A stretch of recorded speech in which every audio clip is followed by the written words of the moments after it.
मैं आशीष रॉबिल का दोस्त। नमस्ते बेटा। नमस्ते आंटी। नमस्ते बेटा। आंटी रॉबिल कहाँ है?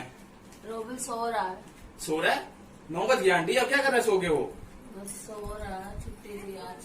अच्छा छुट्टी थी, चलो मैं जरा देखता हूँ जरा उसको क्या कर रहा है वो।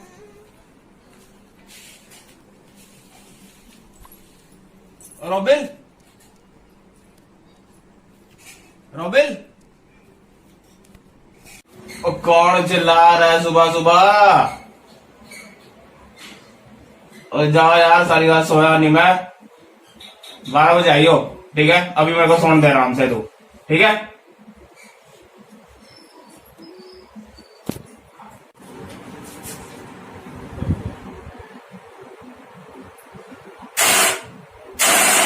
कौन? आंटी आशीष। देख ले बेटा, सोया हुआ है। अभी तक उठा नहीं क्या आंटी वो? हाँ, चलो मैं देखता हूँ जरा आंटी। हाँ। और रॉबिल उठा नहीं क्या? हैं? रॉबिल उठा नहीं क्या? ओ यार तू फिर आ गया है। बड़ा बदतमीज किस्म का आदमी है यार तू। बड़ा बदतमीज किस्म का आदमी है, बड़ा बेवकूफ बंदा है। पूरे शहर में लॉकडाउन चला हुआ है, ठीक है? लोग घर बैठे हैं और तू अभी भी जो है यहाँ घूम रहा है। तुझे चैन नहीं है क्या बिल्कुल भी तेरे को? हैं? आराम से घर बैठ। हैं? तेरे को शर्म नहीं आती बिल्कुल भी? पूरे देश में, पूरे विश्व में लोग शांति से बैठे हैं और सेफ्टी अपना रहे हैं, तू मेरे घर में धक्के खा रहा है, ठीक है?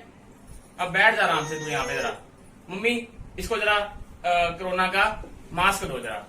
लो बेटा। पहनो जी। बड़ा ये तो बड़ी बड़ी पहन के समस्या हो गई, अब तो बड़ी समस्या हो गई है। ये सैनिटाइजर भी लगा दो। लगाओ लगाओ जरा आंटी जरा।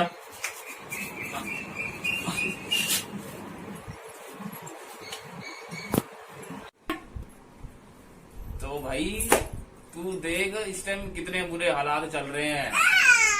हर जगह मारो मार हो रखा है, हर जगह देख कितना दर्दनाक हालत हो रखी है।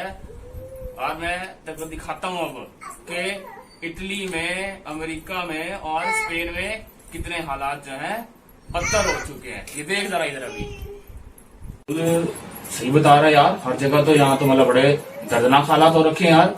बंदे बड़े मर रहे हैं यार यहाँ तो पूरे इटली में, फ्रांस में और स्पेन में भी यार, और अमेरिका में भी बड़े बंदे मर रहे हैं। तो यार मतलब अगर हम सेफ्टी ना अपनाए तो ये हालात भारत में भी हो जाएंगे ऐसे। तो मतलब मेरे को लगता है क्या जरूरी है कि मास्क भी पहनना चाहिए और साथ में सैनिटाइजेशन का डेली यूज करना चाहिए और हर बार यूज करना चाहिए, ताकि हम अपने आप को सेफ रख सकें। नहीं यार, सारी रिस्पॉन्सिबिलिटी सरकार की थोड़ी ना है। अब कुछ रिस्पॉन्सिबिलिटी हमारी भी बनती है कि हम भी जो है अपने को सेफ रखें यार। तो भाई तू देख इस टाइम कितने बुरे हालात चल रहे हैं। हर जगह मारो मार हो रखा है, हर जगह देख कितना दर्दनाक हालत हो रखी है। और मैं तेरे को दिखाता हूँ अब कि इटली में, अमेरिका में और स्पेन में कितने हालात जो हैं बदतर हो चुके हैं। ये देख जरा इधर अभी। तो दोस्तों, जैसे कि मैं अभी अपने दोस्त को भी समझा रहा था कि कोरोना वायरस से कितने हालात जो है अभी बिगड़ रहे हैं, मैं यही चीज आपसे दोहराना चाहूंगा दोस्तों कि आप इस जो है इस मैप में, इस फिगर में देख सकते हैं कि क्या कितने देशों में कितनी जो है कोरोना वायरस बढ़ चुके हैं। चाहे वो किसी भी कॉन्टिनेंट से हो, चाहे वो अमेरिकन कॉन्टिनेंट हो, चाहे वो ऑस्ट्रेलियन कॉन्टिनेंट हो, चाहे वो एशियन कॉन्टिनेंट हो, कोई भी कॉन्टिनेंट हो, हम हर जगह का जो है एक आइडिया ले सकते हैं कि कोरोना की वजह से कितने लोग पीड़ित हैं और कितने लोग अपनी जान से हाथ धो बैठे हैं। अब दोस्तों, बात यही आती है कि मैं अब हर देश के बारे में तो आप लोगों को ज्यादा बात, या कह लीजिए ज्यादा जो है आपको मैं आंकड़े तो नहीं उपलब्ध करवा सकता, लेकिन हाँ, खास तौर पर मैं उन देशों की बारे में आपसे जरूर बात करना चाहूंगा जो कि एक बहुत ही विकसित देश, बहुत ही डेवलप्ड नेशन है और जहां पर मेडिकल सुविधाएं पूरे विश्व में टॉप में आती हैं। उनमें से मैं एक एक करके कुछ 2-3 देशों का नाम लूंगा। मैं सबसे पहले बात करूंगा इटली की। अब देखिए कि इटली में कितने केस ऑलरेडी हो चुके हैं और कितनी मृत्यु हो चुकी है।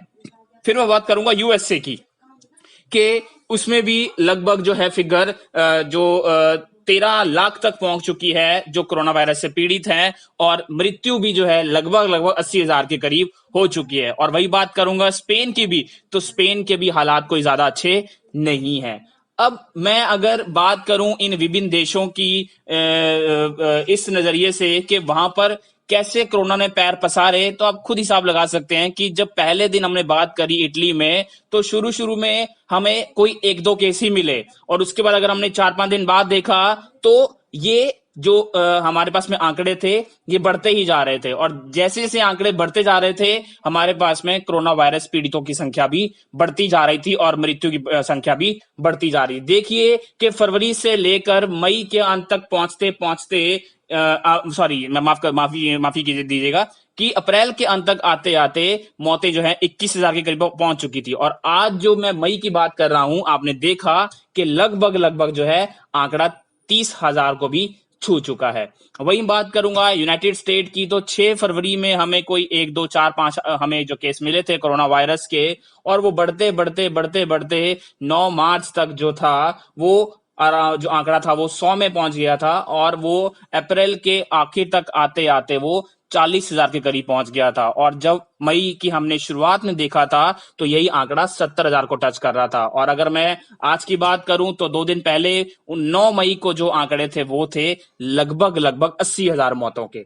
और मैं वही बात करूंगा स्पेन की भी, तो स्पेन का भी यही आलम है दोस्तों कि 31 जनवरी को पहला जो है हमने पहला केस हमने सुना था कोरोना वायरस का, और वो 9 मई तक आते आते जो है मौत की जो आंकड़े हैं वो पहुंच चुके थे लगभग 26,000 के आसपास। मैं इन आंकड़ों से दोस्तों आपको डराने की कोशिश नहीं कर रहा हूं, मैं सिर्फ आपका ध्यान इसी तरफ जो है केंद्रित करना चाह रहा हूं, इस तरफ ध्यान आकर्षित करना चाह रहा हूं दोस्तों कि अभी हमारे भारत में हालात इतने बुरे नहीं हैं। हम अगर चाहें तो कोरोना वायरस को जड़ से खत्म कर सकते हैं।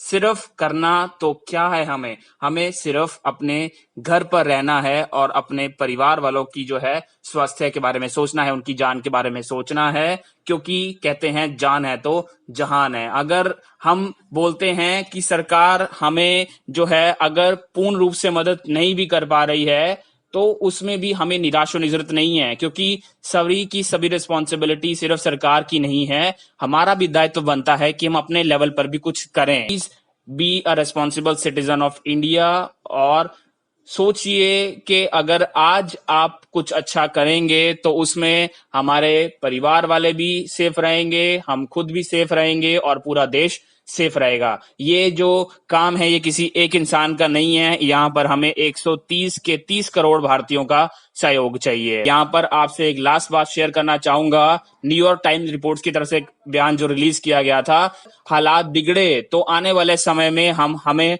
हर रोज जो है 2 लाख से भी ज्यादा नए केस देखने को मिल सकते हैं, और हर रोज जो है 3,000 से भी मौतों का आंकड़ा हमें देखने को मिलेगा, अगर हम अभी भी यही वेट कर रहे हैं कि हाँ कि ये रिस्पॉन्सिबिलिटी हमारी नहीं है, हम इस पे जो है गौर क्यों करें। तो दोस्तों, चाहे आप इसको मजबूरी समझिए, चाहे इसको आप अपनी इच्छा समझिए, आप जैसा समझना चाहे वैसा समझ सकते हैं। बस मैं आपसे इतना ही दरख्वास्त करूंगा कि प्लीज हेल्प गवर्नमेंट और help your family and help your friends and help your neighbours. सभी का सहयोग करिए।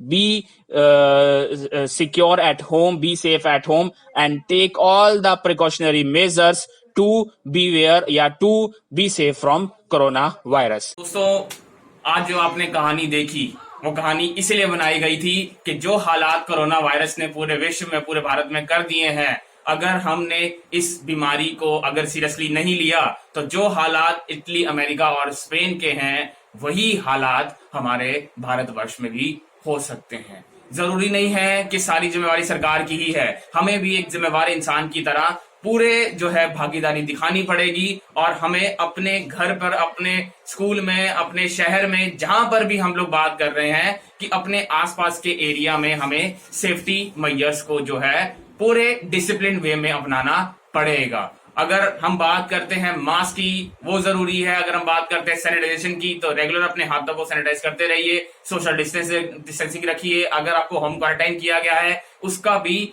अच्छे से अनुसरण करें, उसका भी अच्छे से पालन करें। अगर हम इस बीमारी को अभी भी अगर फॉर ग्रांटेड लेंगे तो जो हालात बाकी देशों में हैं वो हालात हमारे भारतवर्ष में भी हो सकते हैं। मैं आपको डरा नहीं रहा हूं, आपको एक तरह से मैं सीख दे रहा हूं, एक चेतावनी दे रहा हूं कि प्लीज संभल जाइए, अभी भी समय हमारे हाथ में है। आप देखिए कि जो आपको मैंने आज वीडियो दिखाया उसमें अगर आपने रिपोर्ट्स पढ़ी होगी तो WHO जैसे संस्थानों ने भी एक जो है रिपोर्ट दी है कि आने वाले समय में जो मृत्यु आज 1000 हो रही है वो एक दिन में 2000 भी हो सकती है और एक दिन में 3000 भी हो सकती है। लेकिन वो सब कंट्रोल कैसे होगा? हमें कुछ नहीं करना, हमें सिर्फ अपने घर पर रहना है और सेफ्टी मेजर्स का अच्छे से अनुसरण करना है। दोस्तों, अंत में यही दरख्वास्त करूंगा, please stay home, stay safe और take all the necessary precautions to keep you safe and keep your family